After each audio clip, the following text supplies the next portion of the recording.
آج کئی مرتبہ ہم گناہ اس لیے بھی کرتے ہیں کہ ہمیں شریعت کی موٹی موٹی باتوں کا ہی نہیں پتہ. بی اے ایم اے کر لیتے ہیں، ماسٹر کر لیتے ہیں اور حلال حرام کا پتہ ہی نہیں ہوتا. بڑے بڑے مناصب پہ پہنچ جاتے ہیں اور دین کی موٹی موٹی باتیں نہیں جانتے. یہ جہالت بھی بہت بڑا فتنہ ہے.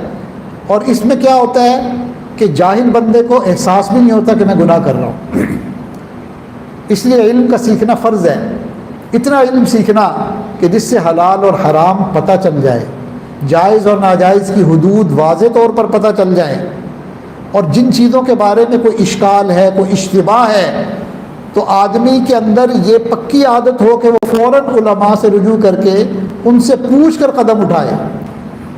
زندگی بھی من مرضی کی گزارنا، علم بھی حاصل نہ کرنا اور طالب علم بھی نہ بننا، تو پھر ایسا بندہ سیدھا جہنم میں نہیں جائے گا تو کہاں جائے گا؟ اور آج شیطان نے علماء سے ہی بدظن کر دیا. ایک بستی تھی نک کٹوں کی، سارے ہی نک کٹے تھے، کسی گناہ کی سزا ملی تھی یا کوئی اور وجہ تھی. وہاں پر ایک ناک والا جو ہے نا وہ پہنچ گیا، پوری ناک والا.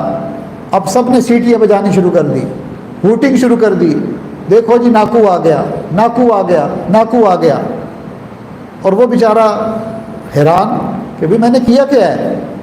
اصل میں اللہ تعالیٰ نے اس کو جو صفت دی تھی، دوسرے اس سے محروم تھے، تو انہوں نے اپنے محرومی کو جو ہے نا وہ بنا دیا، اس کو بھی خوبی بنا دیا.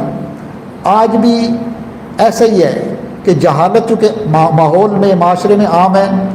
ہمارے ماحول اور معاشرہ، سوشل میڈیا چلے جائیں، گفتگو، عام گفتگو کے اندر چند جاہل مل کر جمع ہوتے ہیں، اور کوئی دیندار چلا جائے، کوئی عالم چلا جائے تو ایک دوسرے سے کسر کونیاں مارتے ہیں. وہ مولوی آ گئے، لو جی مولوی صاحب نے بھی یہیں پہنچنا تھا. مولوی بیچارہ جو ہے نا وہ پریشان ہو جاتا ہے کہ میں نے کیا ہے، مجھ سے غلطی کیا. تو یہ ہماری حالت ہے. تو جیسے وہ نک کٹے تھے نا، انہیں اپنے کٹے ہوئے ناک پر کوئی شرمندگی نہیں تھی، آج ہم بھی من حیث القوم جہالت پر شرمندہ بھی نہیں ہوتے، بلکہ بطور فخر اس کا اظہار کرتے ہیں. تنقید بھی کریں گے تو علماء پر. دیکھو جی ان مدرسے والوں نے، ان مولویوں نے کیا ہے. آج تک جو ہے نا دنیا چاند پہ پہنچ گئی، اور انہوں نے کیا کیا بھائی؟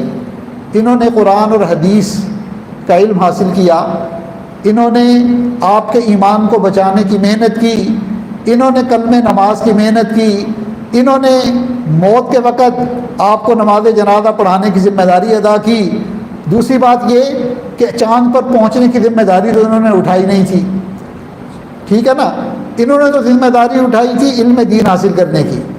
دین کا علم، قرآن کا علم، حدیث کا علم، جو ہماری اساس ہے، جو ہماری بنیاد ہے. اور ہزاروں کی تعداد میں پاکستان میں مدارس ہیں، اور لاکھوں کی تعداد میں اس میں بچے اور بچیاں قرآن اور حدیث پڑھتے ہیں. ایک پیسہ نہیں لیتے حکومت سے، ایک پیسے کی امداد نہیں لیتے، اور لاکھوں بچے اور بچیاں بغیر کسی فیس کے مفت تعلیم بھی حاصل کرتے ہیں، کھانا بھی ملتا ہے ان کو، اور اس کے بعد ان کو اللہ تعالیٰ علم کے زیور سے جو ہے نا نوازتے ہیں.